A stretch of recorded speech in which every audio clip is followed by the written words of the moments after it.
Alright everyone, it's time for Occult Literature video number 295, a series of lessons in Raja Yoga. Link in the description of my edition of this work on Amazon. It is 209 pages, so it's a full-length work.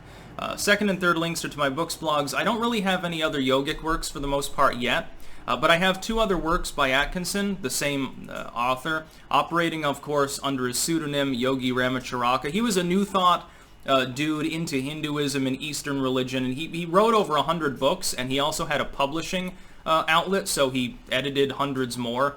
I don't know how much wealth the dude ended up being worth towards the end of his life, but I'm sure it was monumental. Talented man. Anyway, this is one of three on the topic of yoga that he made. He also did one that I'm editing now on Nani Yoga, and another one on Hatha Yoga, and there are different forms you got to understand of yoga, different sub-classifications. Most people study them all to some extent if they're interested in it as a spiritual system. Raja Yoga is also called Royal Yoga, and a lot of it boils down to mindfulness. Atkinson prescribes here a series of exercises and actually explains how to do these things to increase mental focus, to increase self-awareness, and the whole total goal of it, in Atkinson's interpretation, is to truly discover the nature of the self. The separation of the spirit from what a Hindu would consider the gross matter of a body. Not gross as in disgusting, but gross as in it's mortal. It's doomed to eventually become decrepit. And so Raja Yoga is an expansion of the mind, an attempt to build more awareness. And this leads you naturally into basically any other spiritual form. A person who lacks full awareness of their surroundings. They don't pay attention to things. They don't focus easily. They can't sort of extend the mind beyond themselves, so to speak. Like they can't, like if I'm looking at the cat, I can imagine and almost feel in a tactile sense how it would feel if I were petting the cat. Sort of like a psychic arm you're reaching out or something. Not to be like new agey and hippie trippy or anything, but I can do that. It does take some degree of focus though, and you can break that focus very easily. And he mentions, by the way, there are a few hyperbolic stories in here about the powers of these mindfulness techniques. He talks about Houdin, or Houdin, which actually Harry Houdini adopted his name, but then later he didn't like him because he thought that he was taking credit for others' illusions, and so he actually wrote a book sort of talking about how he didn't like that fact.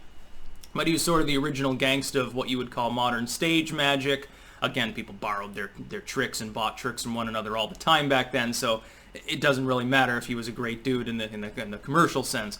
But he talks about how he, and he trained his son, I guess, to do the same thing, could instantaneously do math and all of these other feats that for an audience back here, a century ago when this work was written, would be considered to be very interesting parlor tricks indeed.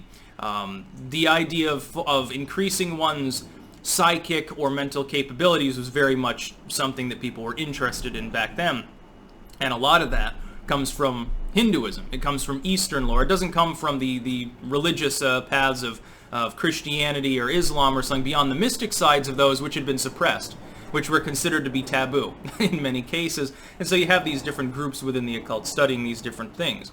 I can't wait to release the other two works that Atkinson did tendant to this basic idea. I would highly recommend it. This is actual pragmatic practices. It actually tells you how to increase your mental focus. Like, for instance, one of the practices. You would give yourself a minute, and you'd take a mundane object from around you, a pencil, a pen, a piece of money, or something like that, and you would mentally try to describe it in as much detail as possible. Then you'll do it again the next day. And over time, you'll find that you build a greater awareness of that object. And this is seemingly very simple, but it trains your mind to focus more deeply on it than the superficial. So at first you might say, okay, pencil. It's sharp, yellow, can erase things, long and thin, and the list goes on. And you put it down, you stop the exercise, you do it again the next day, and you will remember those things, but then you'll notice other things potentially about it. Oh, it's hexagonal in the vertical sense. It's got graphite in it, and what's the atomic number for graphite, and so forth. And I know that sounds a little bit cheesy maybe, or new agey, but it could work in the sense of mental focus. Meditation is an attempt to build mental focus also, but it's funny to see, by the way, how most Westerners miss the point of meditation and think it's about just focusing on your breathing and becoming a non-entity or something. that's sort of the opposite of what it's about. It's to build personal awareness. It's sort of similar when you think about it. Almost some of the exercises here technically are meditation exercises. Now, very, very fascinating subject, and it comes from someone who was interested in the authentic Hindu background, the yogic background of this system, actual Raja Yoga, but who has Western applications for it in part in mind, because he takes it to the realm of mentalism, essentially. So I highly recommend it. Again, full length, link in the description to my edition of this work on Amazon. Second and third links are to my books, blogs. I will have other yoga titles available as well. That's about all. Peace out.